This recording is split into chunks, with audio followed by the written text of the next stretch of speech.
Good evening guys.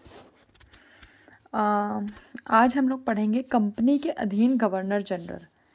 ये most important topic है जिसमें से हिस्ट्री का 60% पार्ट यहाँ से कवर हो जाएगा आपका। ठीक है, ये बहुत अच्छे से आप ध्यान से सुनिएगा। इसमें जितने भी गवर्नर्स आएंगे उन सब के टाइम में जो जो चीज़ें होंगी, जो जो घटना हुई होगी, तो वो आपको आज़ादी तक की घटनाएं आपको इस कंपनी के अधीन गवर्नर जनरल में समझ में आ जाएगी कि आज़ादी तक क्या क्या हुआ, किस किस तरह वहाँ तक पहुँचे। ठीक है, तो बहुत ध्यान से इसको सुनिएगा, अपनी ल्यूसेंट लेके बैठिएगा, अपने नोट्स बनाइएगा। ट्रस्ट मी गाइस, अगर आप अपने नोट्स बनाओगे, आप लोग कहते हो कि टाइम वेस्टिंग लगता है, नोट्स कौन बनाएगा बैठ के, लेकिन आप बिलीव करो, आप किसी की वीडियो 1 घंटे की देख के आपको लगता है आपको लर्न हो गया, लेकिन आप जब एग्ज़ाम देने बैठोगे ना, वहाँ पर आपका सब एकदम बाउंस हो जाएगा एकदम माइंड से। लेकिन अगर आप नोट्स बनाओगे ना, आप पूरा प्रॉपर 1 पेज 2 पेज डेली का ऐसे पढ़ोगे, तो आपको वो चीज़ परमानेंटली याद रहेगी। आपको एग्ज़ाम में ऑप्शंस की भी ज़रूरत ना पड़े, आपको ऐसे ही पता रहेगा। तो प्लीज़ आप लोग थोड़ा थोड़ा पढ़िए, बट डेली पढ़िए। ठीक है, एक दिन में कोई कुछ नहीं पढ़ सकता है। 1 घंटे में पूरी ल्यूसेंट की हिस्ट्री नहीं हो सकती है जब तक आप उसके 1 पेज को डेली रिवीजन ना किया हो। ओके, तो हम लोग स्टार्ट करते हैं। कंपनी के अधीन गवर्नर जनरल, सबसे पहले स्टार्टिंग हुई बंगाल के गवर्नर से। ठीक है, सबसे पहले स्टार्टिंग किससे हुई? बंगाल के गवर्नर। बंगाल के गवर्नर सबसे पहले हुए रॉबर्ट क्लाइव। रॉबर्ट क्लाइव, ठीक है। रॉबर्ट क्लाइव, कौन सा युद्ध हुआ था? प्लासी की लड़ाई हुई थी ना। ठीक है, तो उस टाइम पे ये आ चुके थे। इनका इनका युद्ध सिराजुद्दौला से हुआ था, हमने पढ़ा था। तो ये बंगाल के गवर्नर हुए। बंगाल में इन्होंने द्वैध शासन की व्यवस्था करी, द्वैध शासन की व्यवस्था। ठीक है, अब उसके बाद अन्य गवर्नर आए, लेकिन कोई इतने इम्पोर्टेंट नहीं है। इम्पोर्टेंट है तो वॉरेन हेस्टिंग्स। वॉरेन हेस्टिंग्स, तो ये इम्पोर्टेंट है। इनके में क्या क्या हुआ मैं आपको बताऊंगी। ये आए, तो जब ये आए वॉरेन हेस्टिंग्स, तब रेगुलेटिंग एक्ट 1773, रेगुलेटिंग एक्ट 1773 ईस्वी के अनुसार बंगाल के जो गवर्नर थे उनको अब अंग्रेजी क्षेत्रों का गवर्नर जनरल कहा जाने लगा था। मीन्स जो बंगाल के गवर्नर थे उन्हीं को अंग्रेजी क्षेत्रों का गवर्नर जनरल कहा जाने लगा। मीन्स कि जब ये वॉरेन हेस्टिंग्स बंगाल के गवर्नर बने, तो रेगुलेटिंग एक्ट 1773 के कारण इन्हीं को अंग्रेजी क्षेत्रों का गवर्नर जनरल कह दिया। मीन्स कंपनी के अधीन गवर्नर जनरल ये पहले हुए। ठीक है, तो इस प्रकार भारत में कंपनी के अधीन गवर्नर जनरल कौन हुए? Warren Hastings. वॉरेन हेस्टिंग्स, तो वॉरेन हेस्टिंग्स ने क्या क्या कराया देखिए, बहुत इंपॉर्टेंट है। क्या क्या कराया इन्होंने? इन्होंने फौजदारी और दीवानी अदालतों की स्थापना की। फौजदारी और दीवानी अदालतों की स्थापना की। ठीक है, इन्होंने प्रथम मदरसा स्थापित करा। किसने किया? वॉरेन हेस्टिंग्स ने। कलकत्ता में मुस्लिम शिक्षा के लिए इन्होंने प्रथम मदरसा स्थापित किया। इन्हीं के समय सर विलियम जोन्स ने 1784 में the Asiatic Society of Bengal की स्थापना करी। The Asiatic Society of Bengal की स्थापना की। ठीक है, इन्हीं के समय 1780 में भारत का पहला समाचार पत्र द बंगाल गजट का प्रकाशन जेम्स ऑगस्टस हिक्की ने किया। तो यहाँ पर मोस्ट इम्पॉर्टेंट जो क्वेश्चन आता है एग्जाम में, भारत का पहला समाचार पत्र कौन सा था? The Bengal gazette. इसका प्रकाशन किसने किया? जेम्स ऑगस्टन हिक्की ने। हिक्की से याद रखिएगा, समाचार पत्र हिक्की। ठीक है, ये किसके समय में हुआ था? वॉरेन हेस्टिंग्स के समय हुआ। इन्हीं के समय 1774 में कलकत्ता में एक उच्च न्यायालय की स्थापना की गई। वॉरेन हेस्टिंग्स के समय ही। ठीक है, इन्हीं के समय दो युद्ध लड़े गए, प्रथम आंग्ल मराठा और द्वितीय आंग्ल मराठा। प्रथम आंग्ल मराठा सलबाई की संधि से समाप्त हुआ और द्वितीय आंग्ल मराठा मंगलौर की संधि से समाप्त हुआ। ये संधि हो जाती थी तो ये युद्ध का एक तरह से सॉल्यूशन निकाल देती थी, तो इन संधियों से युद्ध समाप्त हो जाते थे। तो ये दोनों युद्ध प्रथम आंग्ल मराठा और द्वितीय आंग्ल मराठा वॉरेन हेस्टिंग्स के टाइम पे हुए। बोर्ड ऑफ रेवेन्यू की स्थापना की, इन्हीं ने बोर्ड ऑफ रेवेन्यू की स्थापना की। तो क्या क्या हुआ वॉरेन हेस्टिंग्स के टाइम में? अदालतें, फौजदारी और दीवानी, प्रथम मदरसा, इन्हीं के काल में society the Asia society of Bengal, समाचार पत्र द बंगाल गजट, न्यायालय, उच्च न्यायालय कलकत्ता में, युद्ध हुए प्रथम आंग्ल मराठा द्वितीय आंग्ल मराठा, बोर्ड ऑफ रेवेन्यू की स्थापना हुई। और जो सब इम्पोर्टेंट है कि वॉरेन हेस्टिंग्स ने इस्तीफा दिया था पिट्स इंडिया एक्ट 1784 के विरोध में। इन्होंने इस्तीफा दे दिया कि गवर्नर जनरल अब नहीं रहेंगे ये। तो Pitt's India act 1784, regulating act 1773। आपको ये सन ऐसे याद नहीं होंगे, आप नोट्स बनाओगे आपको ये ऑटोमेटिकली याद रहेंगे। आप विश्वास करो, आप लिख लो कहीं पर, तो आपको ऐसे सुनने से शायद याद ना हो, लेकिन लिखने से आपको याद होगा। ठीक है, रेगुलेटिंग एक्ट 1773 और पिट्स इंडिया एक्ट 1784। ठीक है, अब आपको सीक्वेंस में याद करना है कि रेगुलेटिंग से एक साल पहले फौजदारी और दीवानी अदालतों की स्थापना हुई 1772 में। अब ये इम्पोर्टेंट है कि समाचार पत्र 1780 में समाचार पत्र प्रकाशित हुआ। ठीक है, अब 1784 में, तो आपके यहाँ पर कितने इंपॉर्टेंट सन हो गए? एक आपका 1773 रेगुलेटिंग एक्ट, फिर आया आपका ये 1772 से फौजदारी और दीवानी अदालतों की स्थापना, फिर आया आपका 1780 में समाचार पत्र, फिर आया आपका 1784 में पिट्स इंडिया एक्ट हुआ था, उसके विरोध में इन्होंने इस्तीफा दे दिया। ठीक है, ये हो गया वॉरेन हेस्टिंग्स। ये वीडियो थोड़ी बड़ी जाएगी, लेकिन इससे मोस्ट इम्पॉर्टेंट आपको डाउट्स क्लियर हो जाएंगे यहाँ। अब जब इन्होंने इस्तीफा दे दिया तो अचानक से मतलब ये चले गए, तो एक अस्थायी गवर्नर जनरल उनकी जगह आ गए। उनका नाम था सर जॉन मैकफर्सन। तो ये अस्थायी गवर्नर जनरल कौन हुए? Sir John Macpherson. ठीक है, इन्होंने ऐसा ज़्यादा कुछ नहीं करा क्योंकि अस्थायी टेम्परेरी उसमें आए थे, तो कुछ नहीं किया। अब आए मेन लॉर्ड कॉर्नवालिस। ये इम्पॉर्टेंट है, इन्होंने देखो क्या क्या किया। इन्हें भारत में नागरिक सेवा का जनक कहा गया, नागरिक सेवा का जनक कहा गया लॉर्ड कॉर्नवालिस को। इन्होंने स्थायी बंदोबस्त की योजना बनाई, इनके समय बनाई गई जॉन शोर द्वारा। किसने बनाई? जॉन शोर ने बनाई लॉर्ड कॉर्नवालिस के समय स्थायी बंदोबस्त की योजना, जॉन शोर ने। आप ऐसे याद कर लीजिए, बंदोबस्त शोर करके नहीं करो, शोर नहीं करो बंदोबस्त करते टाइम, तो शोर, जॉन शोर। ठीक है, और कॉर्नवालिस को नागरिक सेवा का जनक, नागरिक सेवा का जनक। ठीक है, अब जब जॉन शोर ने बना दी तो लॉर्ड कॉर्नवालिस ने 1793 में इस बंदोबस्त पद्धति को, स्थायी बंदोबस्त पद्धति को लागू किया। इन्होंने लागू किया। क्वेश्चन आपको घुमा सकता है, आपको क्वेश्चन आ सकता है स्थायी बंदोबस्त की पद्धति लागू किसने की? तो लॉर्ड कॉर्नवालिस ने। और उसे बनाया किसने स्थायी बंदोबस्त की योजना? जॉन शोर ने। शोर नहीं किया था उस टाइम बनाते टाइम। ठीक है, ऐसे। अब आए सर जॉन शोर। जब इन्होंने स्थायी बंदोबस्त की योजना बनाई तो इंटेलिजेंट माने गए, तो इन्हें आ गई है। इन्होंने हस्तक्षेप की नीति अपनाई।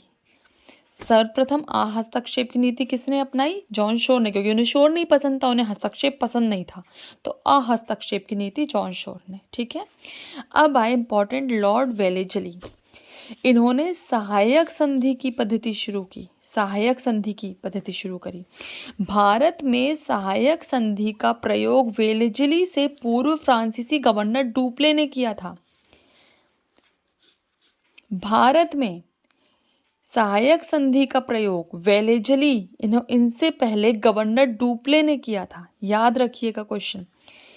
इन्हीं के समय टीपू सुल्तान चौथे आंग्ल मैसूर युद्ध में मारा गया था, लॉर्ड वेलेजली के ही समय, ठीक है। टीपू सुल्तान चौथे आंग्ल मैसूर युद्ध में मारा गया। लॉर्ड वेलेजली जो थे वो स्वयं को बंगाल का शेर कहते थे। लॉर्ड वेलेजली स्वयं को बंगाल का शेर कहते थे। इन्होंने फोर्ट विलियम कॉलेज की स्थापना करी। फोर्ट विलियम, वेलेजली विलियम, ऐसे कुछ भी आप अपनी तरह से अपनी ट्रिक बनाइए। किसी की ट्रिक आपको याद करने में ही एक और ट्रिक लग जाएगी, इसलिए अपनी ट्रिक बनाइए, वो आप नहीं भूलोगे। अब आए सर जॉर्ज वार्लो से वेल्लोर, ठीक है। वेल्लोर में सिपाही विद्रोह हुआ इनके काल में। जब ये आए तो वेल्लोर, तो क्वेश्चन आ सकता है वेल्लोर में जो सिपाही विद्रोह हुआ उस टाइम गवर्नर जनरल कौन था? Sir George वार्लो। 1806 ईस्वी में हुआ था वेल्लोर में सिपाही विद्रोह। अब लॉर्ड मिंटो प्रथम, मिंटो में चार्टर एक्ट पास हो गया था। सारे एक्ट अभी तक कौन कौन से पढ़े हैं वो आप रेगुलेटिंग पढ़ा हमने, ठीक है। हमने पिट्स इंडिया एक्ट पढ़ा, तो पिट्स इंडिया एक्ट हमारा हुआ 1784 में, रेगुलेटिंग हुआ 1773 में। अब ये हुआ 1813 में, ठीक है। एक्ट मिनटों में हुआ था, चार्टर एक्ट, एक चार्ट में मिनटों में एक्ट पारित हो गया था 1813 में, ठीक है। इतना ही था लॉर्ड मिंटो प्रथम का। अब आए थे लॉर्ड वॉरेन हेस्टिंग्स। अब आ गए लॉर्ड हेस्टिंग्स। इनके समय में पिंडारियों का दमन हो गया और इन्होंने मराठा की जो शक्ति थी उसको अंतिम रूप से नष्ट कर दिया। मतलब इसके बाद से मराठा खत्म हो गए। लॉर्ड हेस्टिंग्स, ठीक है। अब आए लॉर्ड एमहर्स्ट बैरकपुर का सैन्य विद्रोह हुआ था इनके टाइम में 1824 में। 1824 में हुआ था। 1806 में वेल्लोर में सिपाही विद्रोह, जॉर्ज वार्लो, और एमहर्स्ट के टाइम में बैरकपुर में सैन्य विद्रोह हुआ। एमहर्स्ट, ठीक है, बैरकपुर में। अब आए लॉर्ड विलियम बेंटिक, इंपॉर्टेंट है ये भारत के पहले गवर्नर जनरल बने। विलियम बेंटिक, मतलब अभी तक यहाँ तक चल रहे थे कंपनी के अधीन गवर्नर जनरल, ठीक है। अब ये भारत के पहले गवर्नर जनरल बन गए। चार्टर एक्ट 1833 के अकॉर्डिंग, एक चार्टर एक्ट हमने मिंटो प्रथम के टाइम में पढ़ा था 1813, और एक इस चार्टर एक्ट 1833 के कारण ये बन गए भारत का पहले गवर्नर। इन्होंने राजा राम मोहन राय के सहयोग से बेंटिक ने 1829 में सती प्रथा को समाप्त किया। ये सन याद रखिएगा, 1829 ईस्वी में लॉर्ड विलियम बेंटिक ने सती प्रथा को समाप्त किया था। किसके सहयोग से? राजा राम मोहन राय के सहयोग से। लॉर्ड विलियम बेंटिक के ही टाइम में मैकाले की अनुशंसा पर अंग्रेजी को शिक्षा का माध्यम बनाया था। इन्हीं के टाइम में मैकाले ने अंग्रेजी को शिक्षा का माध्यम बनाया था, ठीक है। अब आए चार्ल्स मैटकॉफ। आपको सीक्वेंस याद करने की जरूरत नहीं है, किसने क्या किया ये इंपॉर्टेंट है बस, कि किसके काल में क्या हुआ। मैटकॉफ तो मुक्ति, माँ से मुक्ति याद रखिएगा, इन्होंने मुक्ति दिलाई। भारतीय प्रेस का मुक्तिदाता कहा गया इन्हें। मैटकॉफ को भारतीय प्रेस का मुक्तिदाता कहा गया। लॉर्ड ऑकलैंड, इन्होंने ग्रैंड ट्रंक रोड की मरम्मत करवाई थी कलकत्ता से दिल्ली तक। ऑकलैंड, लैंड नाम ही आ रहा है, लैंड मीन्स रोड होता है, तो कलकत्ता से दिल्ली तक ग्रैंड ट्रंक रोड की मरम्मत कराई थी इन्होंने, ठीक है। अब आए इंपॉर्टेंट लॉर्ड डलहौजी। ये सन इंपॉर्टेंट है, 1852 में याद रखिएगा, इन्होंने इनाम कमीशन की स्थापना की। 1852 में इनाम कमीशन की स्थापना की। डॉक्ट्राइन ऑफ लैप्स, व्यपगत का सिद्धांत डलहौजी ने ही दिया, ठीक है। शिक्षा संबंधी सुधारों में डलहौजी ने सन 1854 ईस्वी को वुड डिस्पैच को लागू किया। वुड डिस्पैच को किसने लागू किया? डलहौजी ने। कब किया? 1854 में। इनाम कमीशन 1852 के बाद 1854 में वुड डिस्पैच को लागू किया। भारत में रेलवे का जनक डलहौजी को ही कहा गया है। इन्होंने भारत में पहली बार 16 अप्रैल 1853 ईस्वी में बम्बई से ठाणे के बीच 34 किलोमीटर, कितने किलोमीटर, 34 किलोमीटर प्रथम रेल चलाई थी।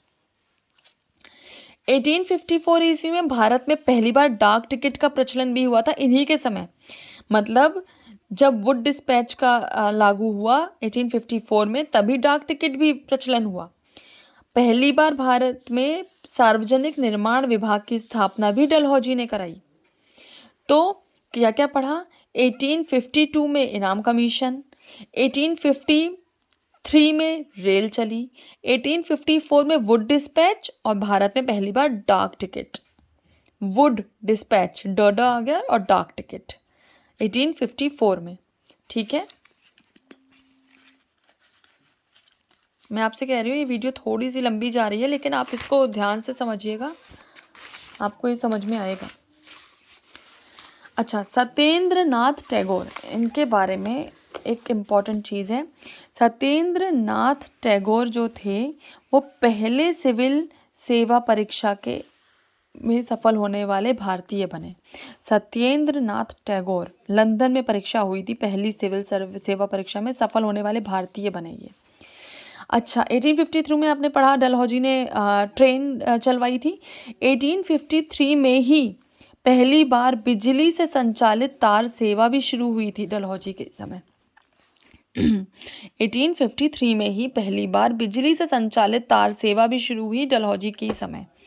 ठीक है, अब आए लॉर्ड कैनिंग, भारत में कंपनी द्वारा अंतिम गवर्नर जनरल बने ये, कंपनी द्वारा अंतिम गवर्नर जनरल बने और भारत का प्रथम वायसराय कहलाए, प्रथम वायसराय कैनिंग।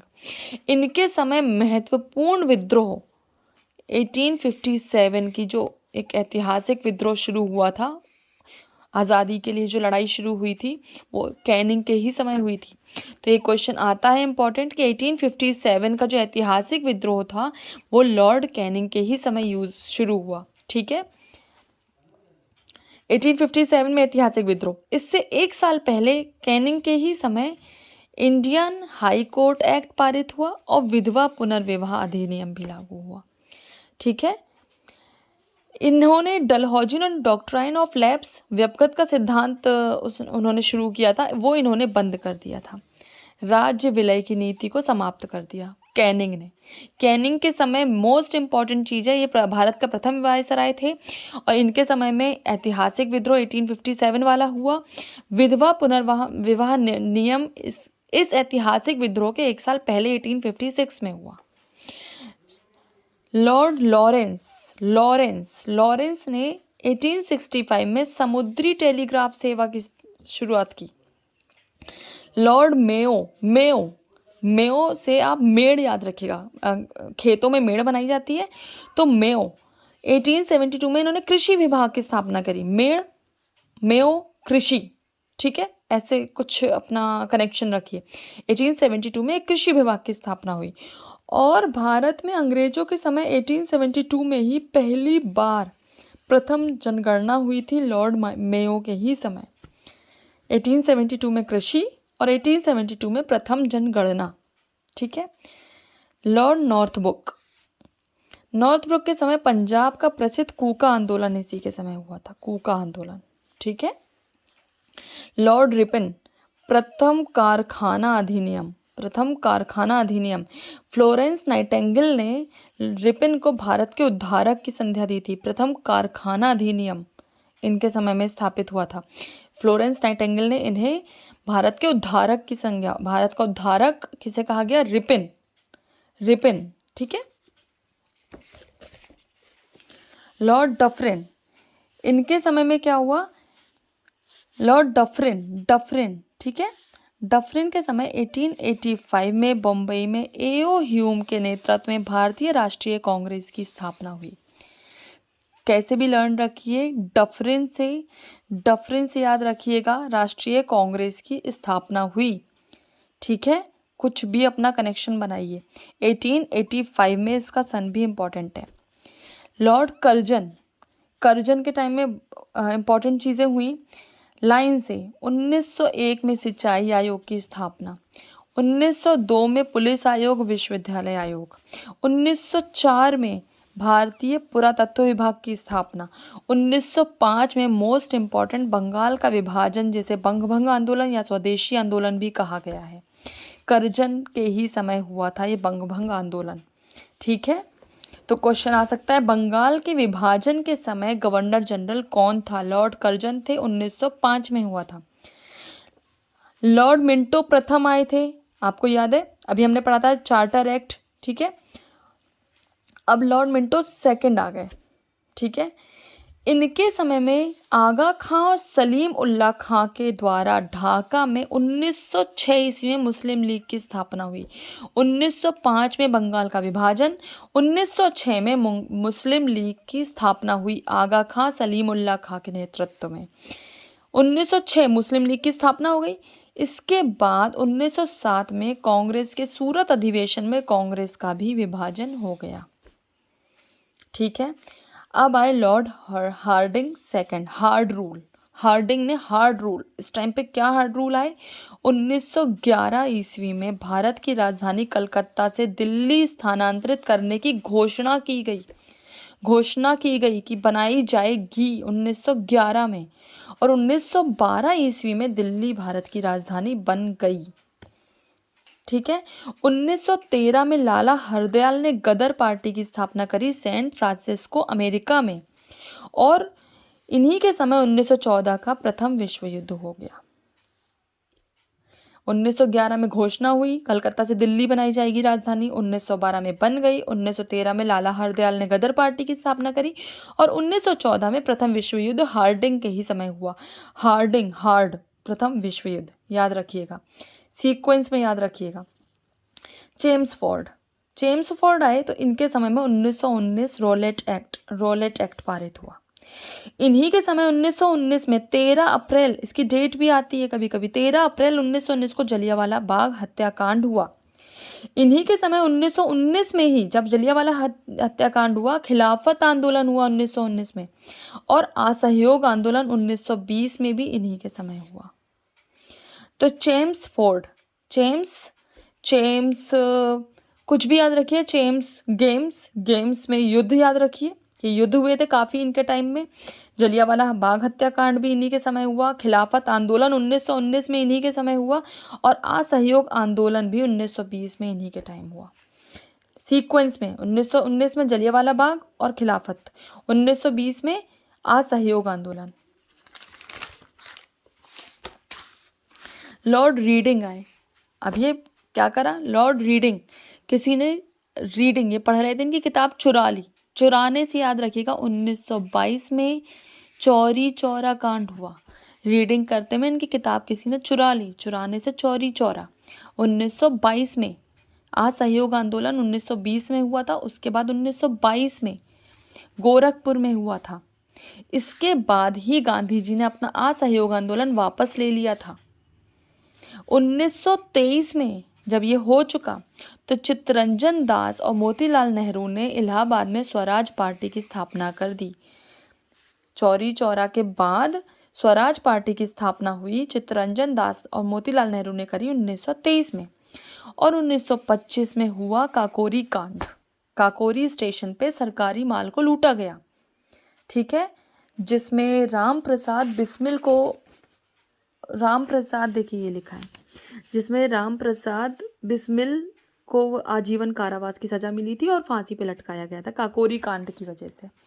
1925 में पहले हुआ चौरी चौरा, सबसे पहले हुआ जलियांवाला बाग, उसी टाइम खिलाफत, उसके बाद असहयोग, फिर चौरी चौरा, फिर स्वराज पार्टी की स्थापना, फिर काकोरी कांड। ठीक है, अब लॉर्ड इरविन आए, ये इम्पॉर्टेंट है। 1928 में साइमन कमीशन बम्बई पहुंचा।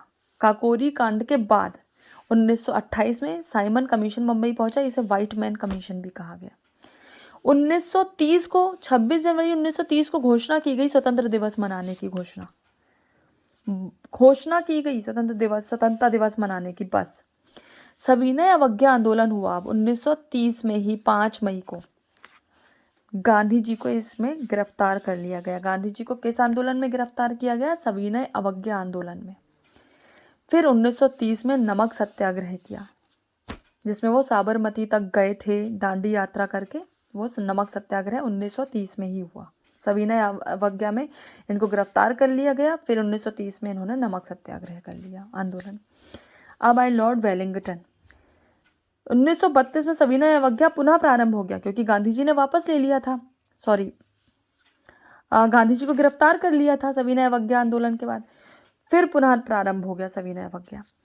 पूना समझौता हुआ फिर 1932 में। 1932 में ही सविनय अवज्ञा फिर से स्टार्ट हुआ, पूना समझौता हुआ, और भारत सरकार अधिनियम 1935 पास किया गया। ठीक है। अब लॉर्ड लिनलिथगो के टाइम में पहली बार चुनाव हुए। 1939 में द्वितीय विश्व युद्ध हुआ। ठीक है। 1939 में, 1914 में प्रथम विश्व युद्ध हुआ था। 1939 द्वितीय विश्व युद्ध के ही समय सुभाष चंद्र बोस ने फॉरवर्ड ब्लॉक की एक नई पार्टी बनाई।